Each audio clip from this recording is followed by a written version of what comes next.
Hello again, and it looks like I was not looking at the countdown. So we're live.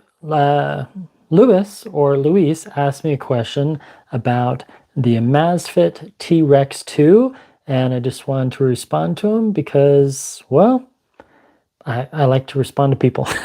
I like to provide support. So on my left is the Garmin Epix 2, and on my right is the Amazfit Falcon. In a way, it's really the Amazfit T-Rex 3 with a sapphire screen and a different body.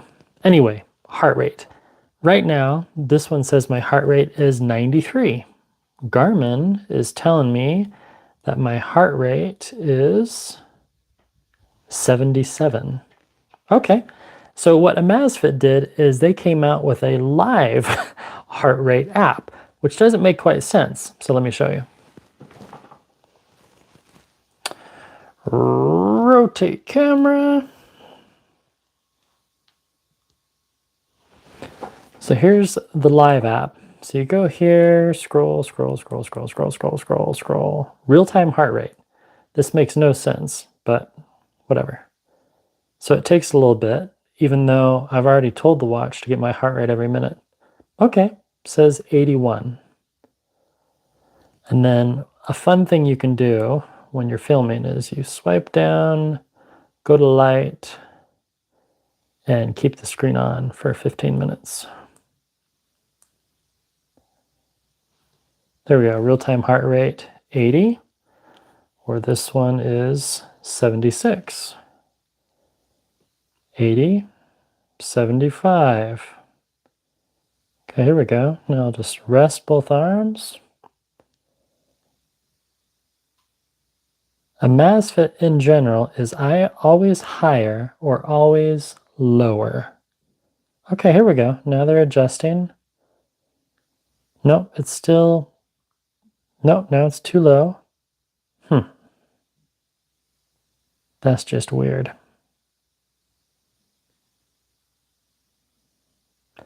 Okay, well, let's take a look at the stats. Oh, yeah. Need to charge my rings for the day. Oops, that's a circular ring.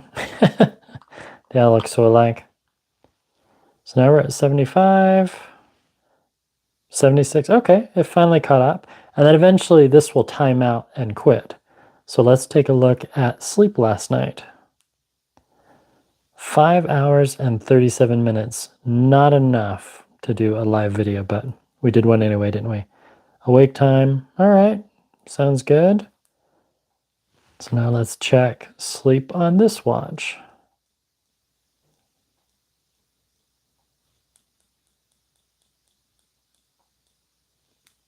Four hours and 55 minutes. Deep 129. Okay, a little off, but not too off. Light sleep 2 hour 34, 233, REM 49, REM 43. Pretty close. This is a $500 watch. This is a $600 to $700 watch. Now, lowest heart rate isn't in sleep on the watch. So we'll look at Garmin first. Lowest heart rate for the night was 60. High 91 today. Okay. I can do a pan chart.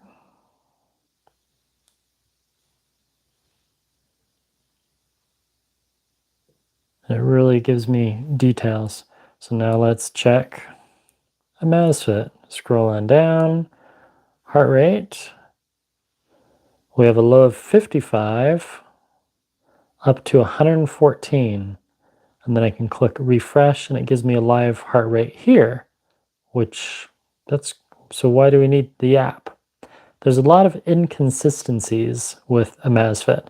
A lot of stuff appears on the watch and doesn't appear on the app, and vice versa. Okay, so now it's refreshing again, and it should give me another live heart rate, where this one just kind of stays there and always just gives me a live heart rate. I don't have to open a separate app.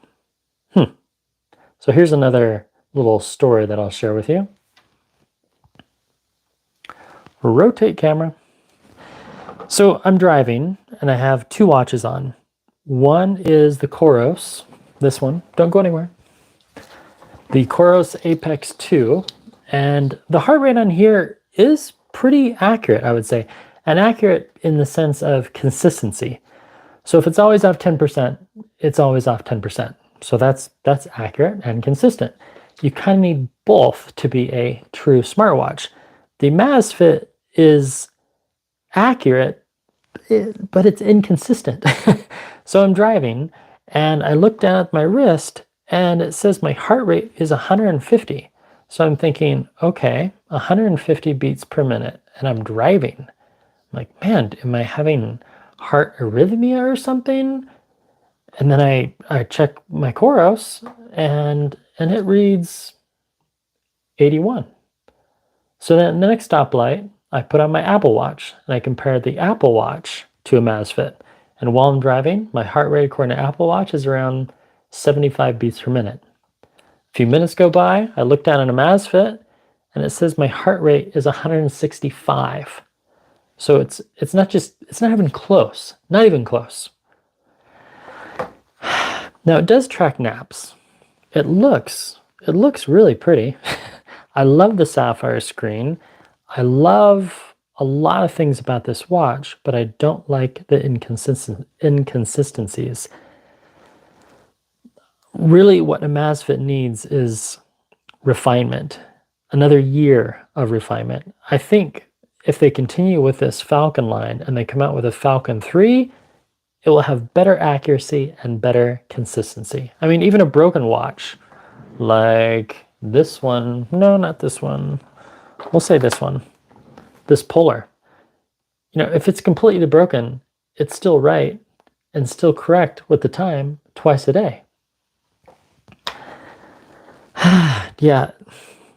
Is it worth $500? I would have to say not so much.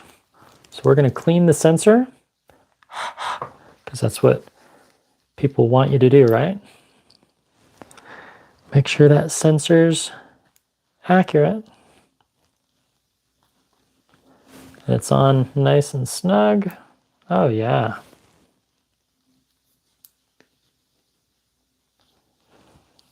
That works. Okay, so now if we go back to that live heart rate, 75, and Garmin is reading 65. 10 beat difference. Okay, 76, 79. Interesting. 73, 76. A lot of spikes. With the T-Rex 2, huge spikes. I was cycling up a hill and my heart rate should have been 130. It wasn't a big hill, maybe 20% incline. The Amazfit T-Rex would read 160, even 170, whereas all the other watches, I wasn't testing Coros at that time, but I had Apple, Fitbit, Garmin. I had my Polar strap, which is somewhere. Yeah. Anyways, it's the orange strap you've seen in my videos before. Really accurate, the Polar H10. Polar H10 is telling me that my heart rate is around 120 to 130. And then I checked the Amazfit and it's 160. 30 beats higher. And then sometimes it's just low. So then another workout, I was doing a treadmill workout and I looked down at the Amazfit and the Amazfit says my heart rate's 90. And I'm running about 9 miles per hour. Okay, at my age, no, impossible. So it's either too low, too high, but normally it catches up. It just takes a while. And then you think, okay, I'm working out, I can trust my heart rate. And you look down and the heart rate says 100 when it should be 140. So it's just really not dependable and really inconsistent. I don't know how else to convey that. I mean, I could show you all the data for the last 120 days that I've been wearing it, and just lots of little spikes here and there, lots of spikes. So Lewis, I hope that answers your question, but you had one more. How often does it check your heart rate? Let me show you. We'll rotate on the camera here, swap, and come on YouTube, there we go. Hopefully the audio is coming through nicely. I'm filming on the Samsung Galaxy S23 Ultra using audio from this device right here, the Rode. And it's showing that the audio is good, so we should be connected. So on your Amazfit, the easiest way to check your heart rate is you scroll down to heart rate. Now I do love the button navigation. They did a great job on that. This text right here, up, down, not necessary, because if you just took this away, then you could swap the watch around and then have it for lefties and righties, but you can't do that. This watch is designed for a right-handed individual. So here you can refresh your heart rate, or you can just see it does recognize that I don't have it on. So if you scroll down, we have our heart rate info, 65 resting heart rate last night. My Oura ring said it was 59, so it's about 5 beats too high. Relaxed, okay, warm up, that's nice. Aerobic, okay, great. And then here we have settings. Auto heart rate monitor, 1 minute. I can change that from 1 minute to 5 minutes to 10 to 30, or I can just say off. The device will, whoops, meant to read that for you. Come on, scroll, don't do that. The device will automatically measure and record the heart rate based on monitoring frequency. When it is off, you can manually enter the heart rate app to measure and record your heart rate when needed. So if you do choose off, you can still monitor your heart rate when you open the app. So now that I have it off, I can put it back on, and it's still going to measure my heart rate at a manual. Oh, good grief. Why did I take it off while filming a live video, right? So now it's measuring. Like I said, it takes a little bit. So it said it was 106. My heart rate spiked to 106. Is that right, Garmin? I don't think so. Nope, no spikes. Let's try that again, Amazfit.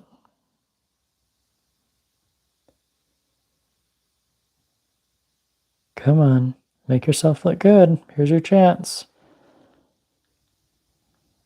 Don't ruin it. Okay, I'm standing. 83. There we go.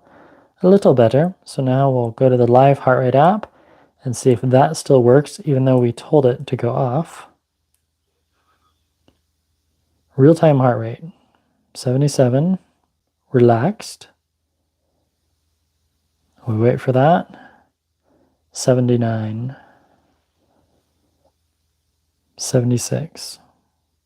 77. Okay, there we go. 79. So it took it a smidge, but it cut it up. Now it says it's 83, 84, 85, 85. Okay. So it takes it a bit, and then it's up with Garmin, but then Garmin doesn't have the spikes up and down like Amazfit does. And I found the same between Amazfit and Garmin, Amazfit and Coros. Coros is more consistent and thus more accurate.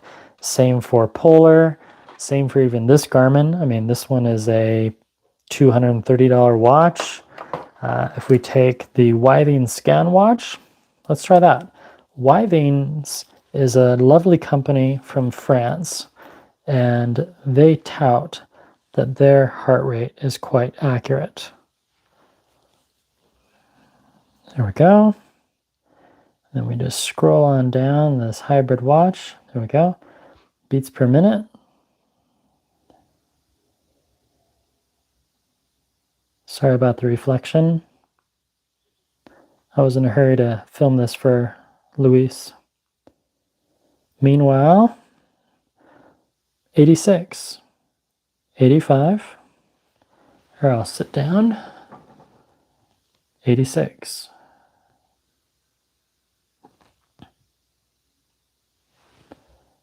84. All right. See, once in a while, it's somewhat dependable, but then sometimes not so much. And I don't know why it keeps turning off when I told it to stay on.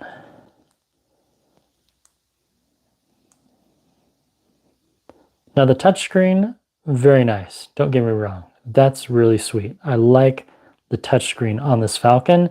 In fact, I can't prove it because I had to send back the T-Rex 2 because the heart rate was just, it was horrible.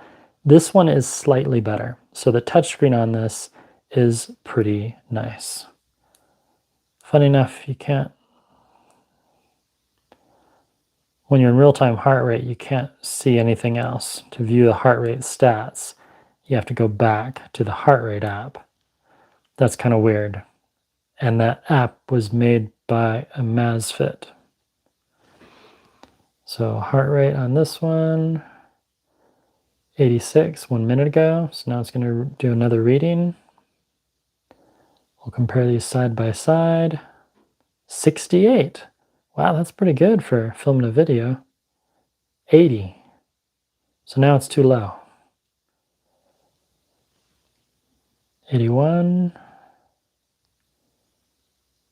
81. Okay, so again, up and down. So now we'll scroll down, scroll, go all the way to settings, heart rate, and we'll change this to every minute. What did it say there? Increasing heart rate measurement frequency severely reduces battery life. You know what? It doesn't matter because I normally have it at 1 minute, and the battery life, the next time I'll have to charge this is in probably 8 or 9 days. The battery life is great. The GPS, again, up and down.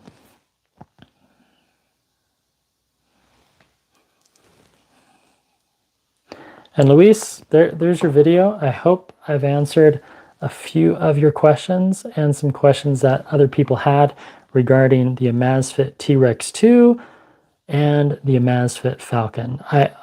If you have the T-Rex 2, I don't recommend upgrading to the Falcon because it's not that much better. Other than the fact it looks way better. It doesn't have the T-Rex logo, which, I'm sorry, Amazfit. That logo was horrible. If anything, you should have just made it a dinosaur, but having, oh, look, my circular ring is measuring my heart rate. Just, I make the watch clean. See this nice Epics here? There's no logo. So, oh, there's a tiny little logo right there. Polar, okay. They do the grit X right there, but it's not in your face. If you want accurate heart rate, you buy a chest strap. Straps around your chest. All these watches, they're fun. They give you a ballpark statistic of what your body is doing. And they all have error margins of 10 to 20%. Which ones are more consistent? Give a Amazfit another 6 months to a year. But here's the thing. You can't fix bad hardware with more and more software updates. So if you have the original T-Rex and they just happen to put in a really inexpensive, low-budget heart rate monitor, you know, the sensor right here, then you're stuck with it. It's not going to get that much better. So it really comes down to, is Amazfit putting quality hardware into their watches, hoping that the software will catch up? We'll find out. I've had this for a while, and I'm not disappointed. Luckily, I don't have, where's wood? Luckily, I don't have any heart issues. So if it says that my heart rate's 160, you know, I always have another watch on so I can quickly confirm, oh wait, no, this one's telling me my heart rate's 130. I'm going to push myself further. If this is your only watch, okay, I'm going to show you one more thing that just drives me insane about the Falcon, and you can type in your pithy comments down below. And this is in regards to their little health snapshot. This is, I hope the development team at Amazfit is watching so they can realize, wow, we really messed up, because this was a ship stopper, meaning they should not have shipped it. Oh, I got a comment. Can you test the new HR sensor in the GT4? Maybe. Why can't Apple have battery life like that? Yes, Malakwa, that would be awesome.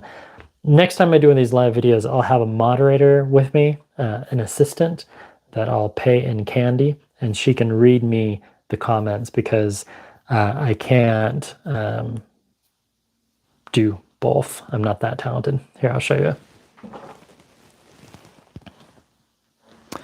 Okay, this is the ship stopper that Amazfit really messed up on. So when you want a quick little health snapshot on Garmin, and this is not just the Epics, they have this on multiple watches, health snapshot. So I click right there, start to measure, sit up straight, I am. And now we have the health snapshot on this one. So we scroll on down, scroll, one tap measuring. Okay, one, okay, ready? 1, 2, 3. That was 3 clicks. That's not one tap measuring, that's 3 tap measuring. So now we just hold still, remain still, don't move. Garmin takes 2 minutes to do this, and the Falcon takes about 45 seconds. Now if I move too much, they both will air out.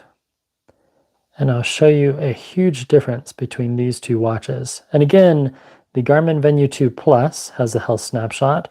The Fenix 6, the Fenix 7, any Fenix watch, even back to like the Fenix 5. The Enduro has it, and the Enduro 2. Oh, do you still have the Pixel 7 Pro? No, the Pixel 7 Pro kept overheating. Okay, here we go. So we have heart rate, 84, stress, 66, that's pretty good. 20 breaths per minute while I am talking. Let's just measure that again. Wear tightly, yes, thank you. Okay, my SpO2 through Garmin is 100%, stress 34, which is about normal since I'm filming a vid, heart rate 81, breaths, and I have 30 seconds left. So here's my, again, one tap measuring, which is not one tap, 3 clicks, but that's not the worst thing of it. I'll show you in just a little bit. Stay on target, 17 seconds. Now, even though this Epix was $700 on sale, it did not ship with a sapphire screen. I made a mistake. I didn't want another black watch. I have so many black watches. I'm sick of all black watches. Ah, there we go. So HRV 82, average SpO2 99, respiratory. Look at all those just lovely stats, right? And then we have these, really nice. Okay, so now I exit. So now you're thinking, well, I can go back and view those, right? I just go back to one tap measuring, and then I can, no. Oh, but wait, 1, 2. If you use the touch screen, it's only 2 taps, whatever. Oh, now it's gone. Oh no. But for Garmin, what a novel idea to actually save that info. Last session today. There's my info. So maybe Amazfit saves it to the app. Oh no, au contraire, mon frere. It's just gone. They kind of scatter it throughout the whole app. If you're designing a smartwatch, if you're designing a smart ring, when you take a measurement, when you're doing a breathing exercise, when you're recording a workout on the device, that info needs to be recorded. It's really not that complex. I talked to a developer about this feature, and the one tap measuring is actually 3 tap measuring. How hard would that be to do a health snapshot like Garmin does? Would it be that difficult to organize those 6 or 20 data points into a nice little report on the screen and inside the app? And you know what he said? He said, no, that would be super easy, Pete, super easy. So here's the Zep app, which is another, it's okay. It's not the worst app that I've used. But as I scroll through here, there's no health snapshot. Oh, and then there's the flights of stairs. On the watch, it actually does show flights of stairs, but they're nowhere in the app. And it's not even, yeah, on my Garmin, on my Fitbit, on my Apple, even on the Withings, this hybrid smartwatch, that was $400. This one counts steps more accurately by 300 to 1,000% more accuracy, and it's more consistent than a Amazfit. And this is 3 years old technology. This one just came out last December, November is when I got it. Anyway, it does track naps. It looks nice. I love that blood red watch face. I gotta show you this again. And that's one of the reasons why I kept the Amazfit, because I like it as a timepiece. That's just fun. Look at that. See, then the little light's gonna blink. It's so cool. And then right here, that's the timer, and it has layers. That's pretty cool. A lot of watches don't have layers, so I can quickly return to the stopwatch. So that's kind of fun. I'm doing a test to see if the stopwatch airs out or not. Kind of fun, right? Long press, and it exits. That's good. The other weird thing is sometimes in the button navigation, you still require a touch. That's a fault Coros falls to as well. If you're going to make a touch screen, make sure you make a touch screen. Don't make, oh, it's a touch screen with button intervention. That's, yeah. Actually, Garmin has that fault as well, but we won't throw everyone under the bus today. So here we go. Yeah, flights of stairs. I've been wearing both watches all day. So we have step count, 5,667. Oh, here's another thing that drives me completely insane. They have this wonderful thing called activity. Okay, well that's fun. Here's my steps. Okay, it's under by a little bit. It should be over since I'm over right-handed. Fat burn, nice. Standing today, 3 hours. Oh, there's my stairs. 0, I can't click on it. So it's off by 2 flights already. So now you're thinking, well, I could probably go into the app and then see that same activity window, right? That's really cool. The whole circle thing, like Apple and Samsung. Where is it? Where's my activity rings? They're not there. Oh, it's probably under health. Nope. But you can check the battery remotely. That's pretty cool. It tells me that it charged yesterday, and I can change the watch faces. So this one is the Nixie Strobe, and it's free. Then we have the skiing one. That's kind of cool. Now, because this is just touch screen, I would think you could long press. Ah, you can, and you can change the watch face. There's a perk. So now I can see the skier. I can do, yeah, that's pretty cool. Then I can scroll down. I can change volume. And they have the really annoying alarm clock, which I'm not going to bother you with, but you can't change the sounds to the alarm clock. Again, that drives me crazy. I talked to a developer, and all you'd have to do is take these little sound bites and drop into a folder and then make a drop-down selector box. The developer that I spoke with said it would take about 2 hours of programming to do it near perfectly. It would be just so easy for a Amazfit to put in 10 different tones on their watches. The smart alarm here, it's okay as far as smart alarm goes. It's on par with the Withings watch. Truth be told, one of the best smart alarms that I've tested is on this one, the circular ring. Well, I said this is about heart rate, so we'll end there. It's inconsistent. It has lots of spikes, both up and down. And when you're working out, you really can't depend upon it. And it's really going to confuse you if this is your only watch. So great watch faces, great timepiece. I'm going to keep it for another month in hopes that they release a software update to fix the poor hardware And who knows, maybe Amazfit will contact me and say, oh, we checked the serial number of your Amazfit Falcon and it turns out it was erroneous. So we're going to have to replace that.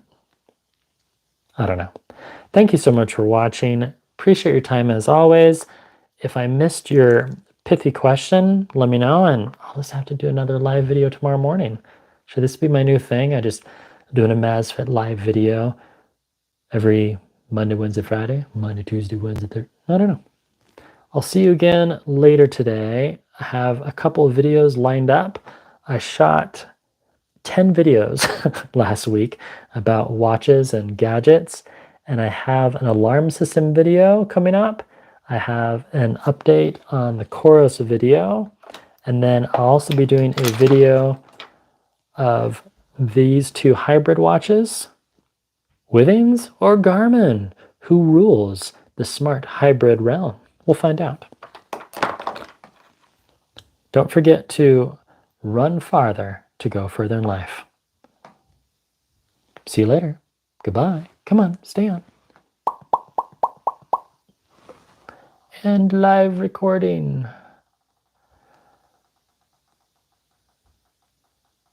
Oh man, come on. There we go.